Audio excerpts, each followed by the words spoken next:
The FDA is close to taking weight loss drugs like Ozempic off its shortage list. Ironically, this could mean fewer people will be able to get it. So during the shortage, the FDA started letting certain approved compounding pharmacies mix their own injections. Now that the brand name drugs like Ozempic and Wegovy are more available, the big pharma companies who make them want to be the only suppliers. And if that happens, insurance companies could limit coverage. Joining us now to give us some more insight on all of this is medical professional Sarah Gibson. Sarah, this means that patients could be forced to spend thousands of dollars on their medication. Exactly. And that means that they'll stop the medication and they won't get the benefits.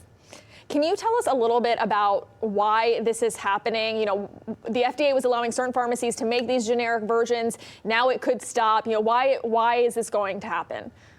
Originally, there was such a large demand for these medications because they are so effective that because it was on the shortage list, compounding pharmacies were able to produce them, which opened the door for so many people to be able to be on these medications. And the difference with compounding pharmacies is that the actual patient draws up the medication similarly to diabetics drawing up an insulin amount. And so they could inject it themselves. And part of what makes the regular pharmacies so expensive is that pen model, right? And so the compounding pharmacies were able to make this medication accessible to so many people, not only for the health benefits of weight loss, but also for reversing things like prediabetes and diabetes. Yeah, so this could be dangerous for patients, right? If they've been on this drug and now they stop because they can't afford it, what are the risks here? The immediate risks of stopping the medication isn't that they go through any type of withdrawal, but the problem is that they don't get the benefits of the medication, right? So their prediabetes, their diabetes starts to come back, their weight will go back up along with other comorbid conditions like cholesterol, elevated blood pressure. And the other thing that compounding pharmacies allow, which I use in my patients, is just some ways to tolerate the medication a little bit more easily. So like, for example, if someone is very sensitive to medication, we can start them on half of the starting dose and titrate it just at small portions rather than just jumping up with a huge amount like in the pen. It sounds like these compounded versions were also a great option for patients who needed, the drug. Do you feel like this is, kind of a loss for these people? Oh, it's a huge loss. Yeah, absolutely. Compounding pharmacies just opened the door for so many people to get help, so many different ways for people to be able to tolerate the medication.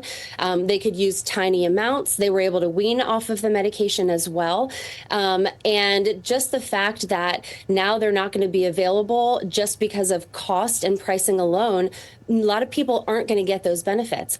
And for example, research shows that people having access to these medications has decreased the amount of bariatric surgery procedures across the US, which we all know undergoing any type of surgical procedure comes with its own risks. So I think this is a huge loss for the community. Obviously, this is still new and developing at this time, but what is your message to anyone who's on these drugs who may feel a little bit of panic at the moment hearing this news? Definitely talk with your medical provider. But the biggest thing is, while we have access to these medications, using them in a way that's just a tool in a toolbox, not using them as a Band-Aid approach, but taking all of the benefits of these weight loss medications and then also pairing it with lifestyle factors like changing your eating habits, changing your lifestyle habits, managing stress, sleeping well, etc. So that if you have to wean off of these medications, you've established really great habits that will carry your health forward. All right, that's great advice. Sarah Gibson, thank you so much for joining us this morning. Thank you so much. We'll be right back on ARC Florida.